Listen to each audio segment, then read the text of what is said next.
ഞാൻ രാവിലെ ഒരു 7 മണിക്ക് പണിക്ക് പോയി കഴിഞ്ഞാൽ ഒരു 10-10:30 ആകുമ്പോൾ തിരിച്ചു വരും. എന്നിട്ട് ഞാനെൻ്റെ മനസ്സിന് സന്തോഷം തരുന്ന കാര്യങ്ങൾ ചെയ്യുക, ആക്ടിവിറ്റീസ് ചെയ്യാനാണ് പിന്നീട് ഞാൻ താല്പര്യപ്പെടുന്നത്.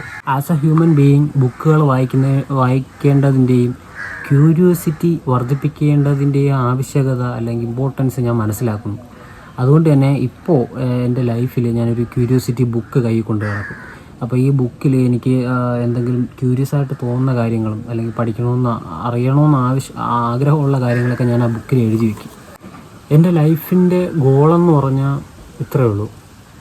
I want to live as a ഹ്യൂമൻ്റെ ഒരു ഫുൾ പൊട്ടൻഷ്യലിൽ എനിക്ക് ജീവിക്കണം, അത്രേ ഉള്ളൂ. പിന്നെ എനിക്കൊരു ഡ്രീമുണ്ട്. ഡ്രീമെന്ന് വെച്ചാൽ ഒരു തരിശു ഭൂമി മേടിച്ചിട്ട് അവിടെ കാട് ഉണ്ടാക്കിയിട്ട് ആ കാട്ടിൽ താമസിക്കണമെന്നുള്ളൊരു ഡ്രീമുണ്ട്. മനുഷ്യൻ എന്ന് പറഞ്ഞാൽ എല്ലാത്തിനോടും ക്യൂരിയസ് ആയിട്ടുള്ളൊരു ജീവിയാണ്. അപ്പോൾ ആ ക്യൂരിയോസിറ്റി വന്ന വഴികളിൽ എവിടെയോ നമുക്ക് നഷ്ടപ്പെട്ടു വളർന്നു വന്നപ്പോൾ. അപ്പോൾ അത് വീണ്ടും തിരിച്ചു കൊണ്ടുവരണം. അറിയാൻ ആഗ്രഹിക്കുന്ന കാര്യങ്ങൾ പഠിക്കണം. ഒരു ജോലിക്ക് വേണ്ടിയിട്ട് പഠിക്കണമെന്നുള്ളതല്ല, ആ അറിവിന് വേണ്ടിയിട്ട് പഠിക്കണം. ഇപ്പോഴാണ് എനിക്ക് ആ ഒരു ത്വര വന്നത്. ഒരുപാട് പുസ്തകങ്ങൾ വായിക്കണം. ഒരു ബുക്കെന്ന് വെച്ചാൽ ഒരാളുടെ പെർസ്പെക്റ്റീവാണ്. അയാൾ എങ്ങനെയാണ് ജീവിതത്തെ കണ്ടത്, അല്ലെങ്കിൽ അയാൾ എങ്ങനെയാണ് ഒരു കാര്യത്തെ നോക്കി കാണുന്നത് എന്നാണ് അദ്ദേഹം പറയുന്നത്.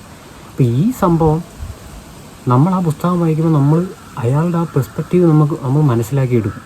ഇപ്പോൾ ഇൻസ്റ്റാഗ്രാമിൽ എനിക്ക് സംസാരിക്കുന്നതിന് പരിമിതിയുണ്ട്, സമയപരിമിതി. അപ്പോൾ റീൽസൊക്കെ വർക്ക് ചെയ്യുന്നത് ഒരു 40 സെക്കൻഡ്സ് വരെയൊക്കെ നമുക്ക് മാക്സിമം വ്യൂ കിട്ടാൻ വേണ്ടിയിട്ട് ചെയ്യാൻ പറ്റത്തുള്ളൂ. പക്ഷേ യൂട്യൂബിൽ അങ്ങനെയല്ല. അപ്പോൾ യൂട്യൂബിൽ ഞാൻ വീഡിയോ ചെയ്തിടും. ഈ വ്യൂ ഇതിന് വേണ്ടിയിട്ടല്ല, എനിക്ക് പറയാനുള്ള കൂടുതൽ കാര്യങ്ങൾ യൂട്യൂബിലൂടെ എനിക്ക് നിങ്ങളിലോട്ട് എത്തിക്കാൻ പറ്റും. അതുകൊണ്ട് മാത്രം നമുക്ക് ഹാപ്പിനെസ് തരുന്ന കാര്യങ്ങൾ അത് എത്ര ചെറുതായിക്കോട്ടെ. എനിക്ക് ജഗ്ലിങ് ചെയ്യാൻ നേരത്ത് എനിക്ക് ഒരുപാട് ഒരു കൊച്ചു കുട്ടിയെ പോലെ എനിക്ക് ഫീൽ ചെയ്യും. അപ്പോൾ ഈ സംഭവങ്ങളൊന്നും ചെയ്യാനായിട്ട് നമുക്ക് സമയം കണ്ടെത്താൻ പറ്റിയില്ലെന്നുണ്ടെങ്കിൽ നമ്മൾ എന്തൊക്കെ ചെയ്യുമെന്ന് പറഞ്ഞിട്ടും അതിൻ്റെ അർത്ഥം കാണത്തില്ല. ഓഫ് കോഴ്സ് മണി ആവശ്യമാണ്, മണി ആവശ്യമല്ലെന്നല്ല പറയുന്നത്. It's very important. മണിക്ക് മാത്രമേ നമുക്ക് സമൂഹത്തിലൊരു വാല്യൂ തരാൻ പറ്റത്തുള്ളൂ, നമ്മളെ വാല്യൂ കൂട്ടിക്കൊണ്ട് വരാൻ പറ്റത്തുള്ളൂ, നമ്മുടെ ജീവിത നിലവാരം കൂട്ടിക്കൊണ്ട് വരാൻ പറ്റത്തുള്ളൂ. പക്ഷെ ഒരു ദിവസത്തിലൊരു 10 മിനിറ്റ്സ് എങ്കിലും നമുക്ക് വേണ്ടിയിട്ട്, നമ്മളെ ഹാപ്പിനെസ്സിന് വേണ്ടിയിട്ട് മാറ്റി വയ്ക്കാൻ പറ്റണം.